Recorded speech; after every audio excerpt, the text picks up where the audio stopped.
Hello, everyone.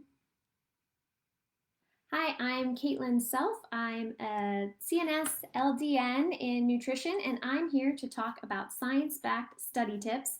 I do want to apologize for late here to jumping on this live. I had some tech issues, but I think I've got them all squared away. So we're going to dive right in.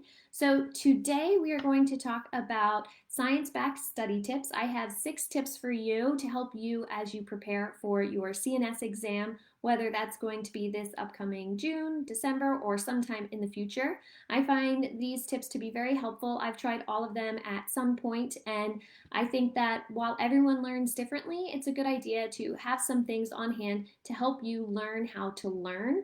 That was something that I didn't really learn until college. I didn't really learn how I best learned or how to study. And when I learned that, it really made a huge difference, and I was able to apply all of that to my studying for the CNS exam when I took it. So we're going to dive right in. For the first tip, I recommend limiting memorization to 7 items. This is also called magic number 7. There was a study that actually found that when you try to memorize information outside of the range of, I think it was around 5, but up to 9 different units of information, you would have a really challenging time with this. And I had a professor in college who actually demonstrated this to us with us trying to learn these 10-digit phone numbers. And it was a really memorable experience to realize that I couldn't really remember those 10 numbers all at once, especially given, a couple of seconds for us to all do it. And so the idea here is that when you're trying to memorize new information, and especially this is especially useful with memorization, start with maybe 7. So maybe you have 7 note cards of information that you're trying to learn, or maybe you're trying to learn 7 things about one topic, for example. So trying to keep it in that range. The range is 5 or 6 up to 9, and I thought that 7 was a perfect fit for me, and this researcher also called it magic number 7. I find this to be extremely helpful. And then once you've spent some time memorizing those 7 new pieces of information, we can roll right into tip number 2, which is recall frequently. So we want to take advantage of recall. When we are learning new information, we're taking in that information. But if we really want to strengthen the memory that's being formed, we want to also be able to recall that information. So that may be the difference between hearing someone speak in a foreign language and understanding it versus you being able to pull that vocabulary of that foreign language from your stored memories. So there are lots of different ways that you can utilize recall.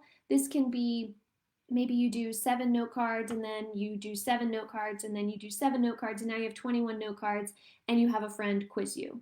Or you try to learn them backwards at that point or recall them backwards. And that would be a way to use recall, doing practice quizzes and any opportunity to discuss it with another person. Those are all going to take advantage of recall. I think a lot of times we think we need to study, study, study, and then test, but really what can be really beneficial for most of us is maybe study, test, so that we're really taking advantage of that recall. For our third tip, I recommend giving interleaving a try. So this is when we want to mix up topics. So a lot of times we may learn block style, which is where you learn a topic and you learn it all the way through and then you learn a new topic all the way through. And that's often how we as instructors will organize information as well, because it helps us figure out how to move through a course. But the real world isn't like that. You're going to have people sitting in front of you who are your clients who are going to have a wide variety of information, and you're going to need to be able to put that in context. And as you're studying for the exam, you're not going to have questions on all the same topic all in order. So mixing things up, maybe mixing together your micronutrient note cards with perhaps your medication interaction note cards at various points to make sure that you're mixing up that information to help strengthen that web of understanding. For tip number 4, this I think is a pretty well-known tip, or at least it was back when I was in college, but it's this idea of using certain types of music to help you establish a better level of focus or to support your focus. So for myself, I really like an app that's called Brain FM. You can get that on your phone, or there's a way to access that on your browser. And you can choose music that is going to match the brain waves needed for relaxation, sleep, or focus. There are a few options on there. So I really like to use that, and you can set that up with timed intervals as well if you prefer. I also like listening to lo-fi music. There's a creator called Lo-Fi Girl on YouTube or on Spotify. That's really great background music to study to. She's got several playlists, and you can also always put on some type of background noise on YouTube. You know, when we were all working from home, I would always turn on the background noise of a cafe to feel like I wasn't in my office by myself all day, every single day. But there are lots of options there. So it doesn't have to be perfectly brainwave specific music, but if you can find something that helps you and your brain get into the zone of studying better, I think that will actually really help you in the studying process. There are also some people who have found that if you then listen to the similar music or study sounds leading up to the exam, say in your car when you're driving to the exam room or right before you go in, it can actually help to get your brain a little bit more in that zone to be ready to recall that information that you were studying listening to the same music. So, anytime that we can help our brain out, I think it's a good thing. Tip number 5 is add context. And in our case, when we're talking about adding context, we're essentially talking about case studies. So usually that means we're going to take the studied information and we're going to place it in maybe a more robust or complicated situation. And the way that I have often recommended this, and I have tried to utilize this somewhat myself, is with, not just the case study resources, but also just in your own life. So maybe you have a person that you know personally, a family member, a friend, or maybe one of your mock clients who has something related to what you're studying. So, for example, maybe you're trying to learn that methotrexate depletes folate. Now, methotrexate is a drug that's used for certain types of cancer and for rheumatoid arthritis. Then you can say, okay, my Aunt Susan had rheumatoid arthritis, and maybe she did or did not take methotrexate. That's not super relevant, but you can create that story that may not be fully true, but it has some truth to it. My Aunt Susan has rheumatoid arthritis. She takes methotrexate. She's depleted in folate. You can add another level. She needs more leafy greens or something along those lines. She doesn't get you can connect it to a food as well if you want. But if what you're trying to focus on there is methotrexate and folate, then you can simply shorten that to Aunt Susan needs folate.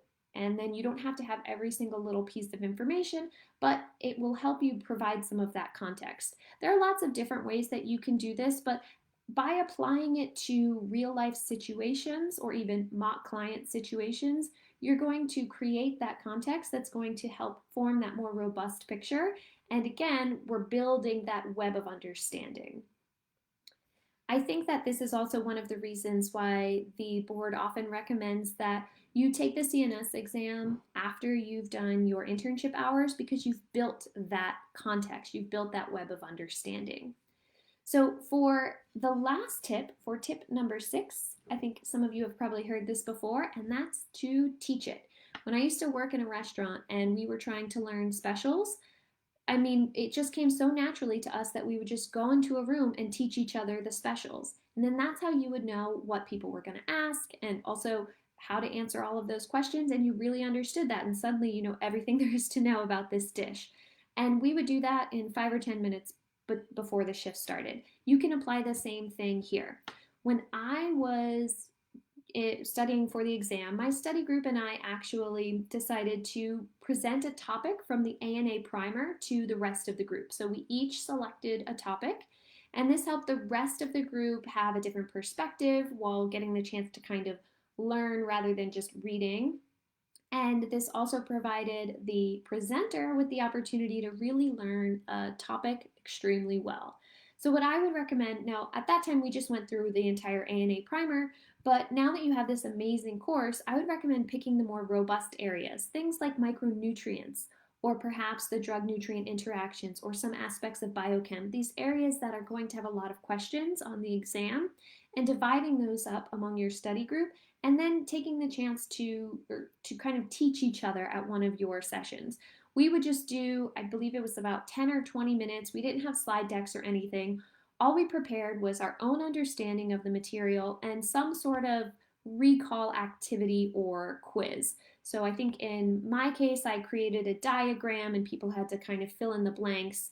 And then in many other cases, we just had a practice quiz that essentially was kind of covering the information that was presented. So that takes advantage of the recall that we were discussing earlier as well. But it was nice that we didn't have to create any slide decks or anything, and we could just create something that was a little more creative sometimes too, which was nice.